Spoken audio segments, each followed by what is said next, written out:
Let me just talk for about 30 minutes because some had already checked in. I had cancelled the lesson because I know one had checked in. So that you know when you receive the PowerPoint presentation, you know what it is, what we are talking about. Today I wanted to cover the research process.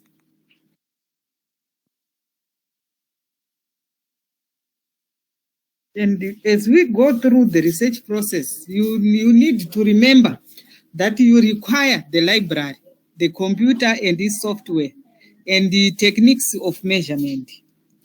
Because we don't just observe, we measure, especially in data analytics.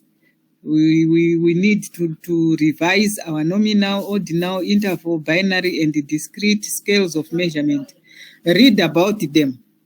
And you need the statistics and facility with language. That means you have a language that you use as data analytics, the big data analytics students. Therefore, you need to be able to express and explain that data, especially when it comes to results.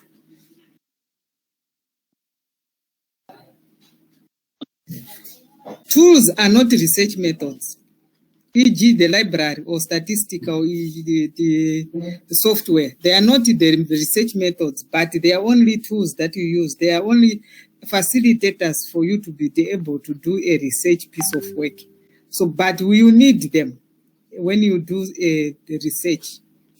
Then you also need to be aware that when you do research, you have to be very clear about the kinds of researches that you can do.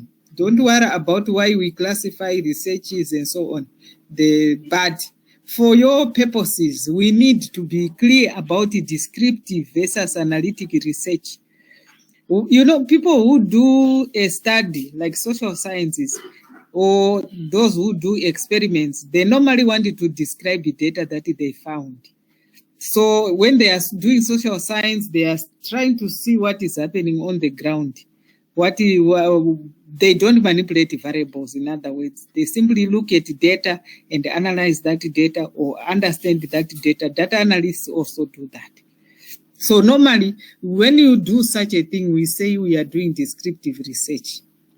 But you also find data analysts who also want to analyze data. They get secondary data from somewhere databases, and they analyze that data. I have a student who is looking at the adherence problems of people, big hospital data. And he is doing that as an analysis to see whether there are patterns, whether there are predictions, what can be done to help the situation and so on. So you need to distinguish, to be able to distinguish between when you simply analyze data, when you simply describe that, and when you analyze that data, because the two are very important for you. Then you also need to just understand that sometimes we do research just for the sake of doing research. That's fundamental research. We are just trying to generate knowledge, to generate theories and so on. But normally, we do apply the research, especially at the graduate studies level. We do research to solve a problem, not just for the sake of enjoyment, like what professors do, because they're just generating ideas, generating methods, and so on. But normally, at the master's level, we want you to solve a teaching problem, and that becomes applied research. Then you also need, as data analysts, to understand data with the researches that are quantitative versus qualitative. When we are doing quantitative research, we are thinking about measuring quantity or an amount. That means we are using phenomena that can be expressed in terms of quantity, in terms of numbers. Qualitative is more concerned with the qualitative phenomena, understanding what is happening, people's likes, dislikes, behaviors, and so on. So those two must be distinguished when you do research. Then we have cross-sectional or longitudinal. Cross-sectional is done normally when you want data very quickly and you are studying something that has a problem that needs to be solved there and there. And normally, or you are doing a study like master's level where you don't have enough time to do your research, you are only given 6 months. So you do cross-sectional studies. Longitudinal studies are done, especially if you are trying to predict a phenomenon. People who study weather, for example, who give weather patterns so that they predict that if you see something like this, it means the weather is going to be like what? So they do longitudinal studies, or psychologists who study human behavior. When people grow, as they grow up until they die, what is happening, what is the process, and so on. So you need to be able also to understand the difference between the two types of studies.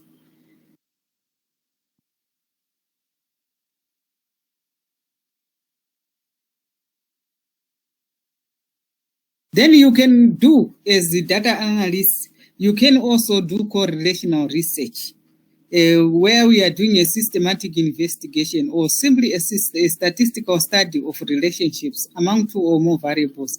Data analysts do this very often without necessarily determining cause and effect, but you simply analyze that data because you simply want to see if there's a relationship between variable one and another variable, or you are simply trying to see how those variables are interlinked. That's a correlational study. Then when you present data, when you present a research piece of work, you go through a process. It's not something that is just haphazard. It goes through a process. The initial process is to look at where your study is coming from. So normally we study, we read, so that we get a background. We know where our studies are coming from. We need to understand what is happening so that we come up with a proper story, a proper base for whatever we are doing. So normally you do studies, what have been done, who is contradicting who is agreeing with who, and what is the context in that country, what is the context in our local context, and so on. But you want a clear background of where your study is coming from. It's not a history of an organization, but it's a composite critical review of studies that have been done, debates that are happening within that field, where the contradictions, where the agreements, what is the research gap, what is it that is making you want to study that area. That is what we write in a background of a study. Once you are established, then you then establish your research problem. There's a mix-up of the change of when I changed from slide to PDF. But I'm looking at a good research problem. We need to state a problem. What is it that have made you want to study? What gap are you trying to fill in and how? But so we want it to be something that is researchable. You can't look for a research problem which you cannot research on. You can also not go to do a research which you cannot manage. Neither can you do a research which is not ethical. So you need to do a research that is meaningful. That is what those mixed words are. Then are you able to access that data? Will you get permission to do the data? Will you get informed consent from people? And how big is that study? So all these things you need to think about: the duration, the availability of resources, and so on. You need to debate on that before you write the problem. And when you write that problem, all these things must come out. Once you are set with your problem, then you write a research topic. We don't start with a topic, we start with a research problem. So once you have a research problem, we expect you to craft a topic. A research topic should tell us what we want to do, about what the subject of the study, on whom, the population involved, the issue involved, where, the organization, for example. And it must be very brief. Normally we want 11 to 23 words for topics at master's level. Then data analysts do a lot of work. They do a lot of You have a lot of sources where you can study, where you can derive your problems or derive your areas of topics. So think about the data analytic trends, what is happening within the world. That is what all that diagram is talking about. Internet of Things, artificial intelligence, augmented reality, graph analytics, agile data science, all these things you can think about. You can get areas of study from them. So what all the slides that are following are mainly explaining that diagram.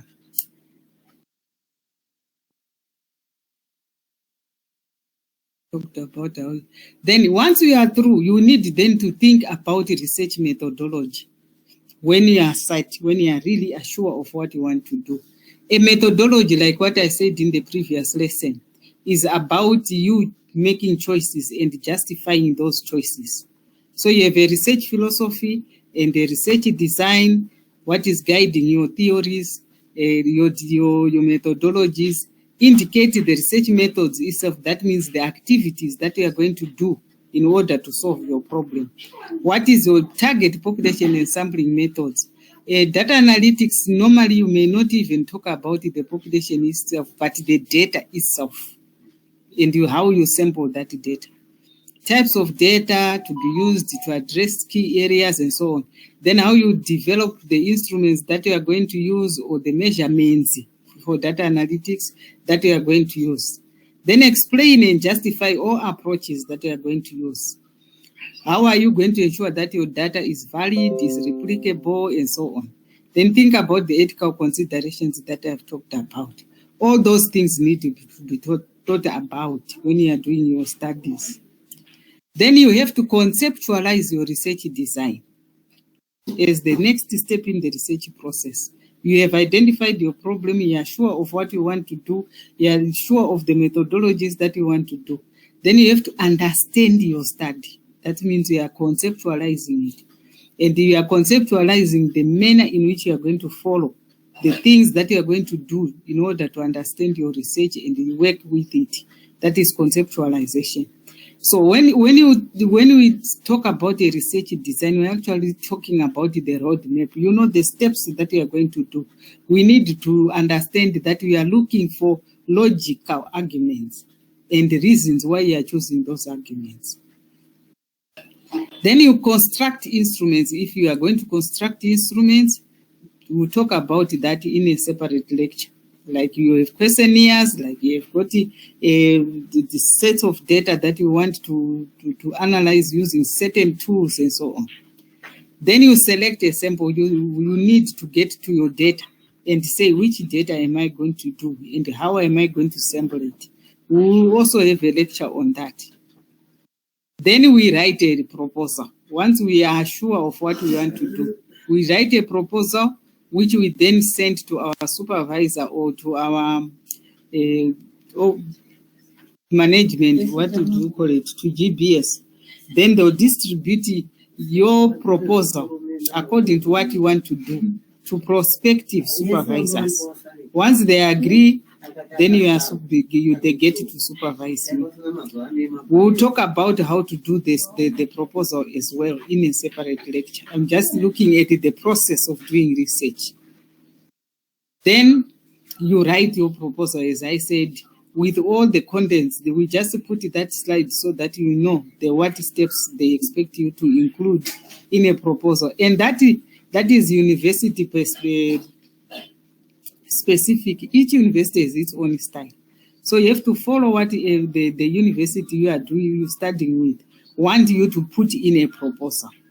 We don't put everything that we teach, but you check with your school, then you find what they want you to put in your proposal. You have to be very clear about what objectives you want to set and which research questions you are going to be specifically looking at. So normally we state the main objective, then we put 3 to 5 maximum research objectives. Then we write corresponding research questions for those objectives. Again, you will have to follow what your university wants you to do. And all those, they must be smart, measurable. because we want to measure something. Then in your case as data analysts, we tend to write hypotheses, the hunches, the predictions that we want to make out of the data that we analyze. Those are hunches, those are hypotheses. We'll talk about them in more detail when we do chapter 3 of that. Then we want you to be able to justify why your study is necessary. You must identify all the stakeholders who are going to benefit from your study, because it must be a dissertation that is deserving. Then you must not aim too high at master's level. You only have 6 months. You cannot study everything. That is what it means. Therefore, you can only study what you can. When you call that delimitation, you think about it geographically, target population, times-wise, the data that you are going to cover. Is it from 2016 to 2020? What period are you looking at? And normally we say stick to your scope when you are studying. Then you conduct literature review. When you do the process of doing research, the actual literature review, explaining each and every part of the research objective that we have written. Each research objective was started somewhere by somebody. And you want to study who did what, how they did it, with who, with what instruments did they use, how did they analyze that data, what models did they use, what did they find. Because we want to understand, was it appropriate? Were those methods appropriate? Can they be generalized? What are the research gaps that are remaining? And you must justify that after reading that literature, you still must continue doing your study. Is your study still relevant? That is literature review. Then we go out to collect data. How you do the collection depends on your study. And that we will talk about again in more detail. Then we process our data. We process it, we analyze it, and then we write a report. We present that data and analyze, then we do a report out of it. So once you do that, we want you to be able to tell us what you found. You write a report, then you share that report, and usually when you write that report, that is what we call a dissertation. At the end of each dissertation, which you are sharing with people, you normally give us areas that you did not cover, that you think other people must also do. If it is a proposal, we expect you to give us a work plan. How are you going to proceed? We need an idea of what you are going to cover. Then we also expect you to find a budget, which is very necessary when you are doing studies. You must be clear that what we are doing is researchable. So read about all these things from, I just put in those slides so that you get an idea. I shared this slide last, I think it's a month ago, and I was giving it to postgraduate students under CILT. So you Chartered Institute of Transport and Logistics. So you may find 1 or 2 slides talking about CILT. Just take them as a group, part of you who were working under Chartered Institute of Transport and Logistics. So whenever you read this slide, try to, what I want you to take from this slide is the process of doing research. We go through a process. We don't just do a study for the sake of doing it. You have to go through a process which has to be followed, and you can get a question that says, explain to a novice researcher the key components of a research process. That is what you should be able to answer from this. Or you get a scenario and you can be asked to derive a problem out of it, or you are asked to derive research objectives, or to change that into research questions, or you can be asked to comment on a topic, or you may be asked to say how you should write a problem statement and so on. This is what you would be expected to do from this slide.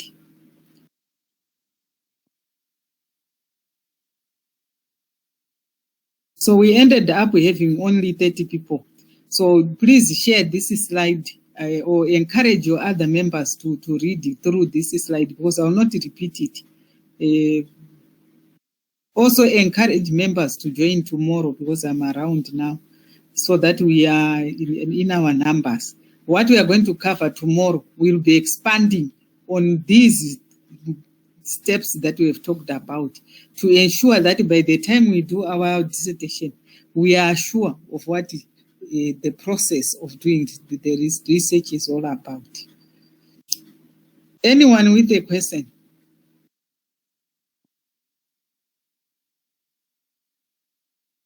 Any questions, clarifications? But we will still do the clarifications as we do the process next tomorrow.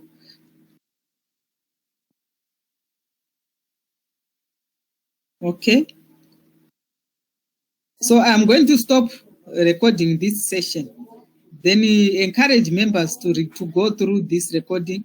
And I also encourage you to go through the examples of where you can get research problems from. But you are not limited to this. These were just ideas that I thought of. But you can have your own ideas of where you can find a research problem and develop a research person or research objectives out of it. So just take these as examples, not as the syllabus. Hello, Prof. How are you? I'm okay.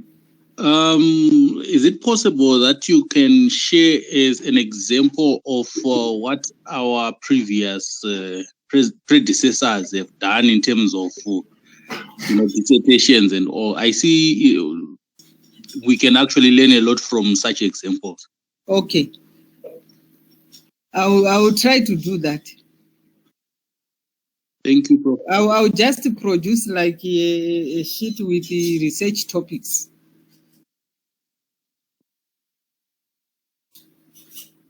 Because I will not be able to access the dissertations, full dissertations. But I can share with you areas of study that other students have done. Oh, all right. Thank you. That would be very helpful. Thank you very much. All right. Any other comment? Okay, bye. I'm stopping this session now.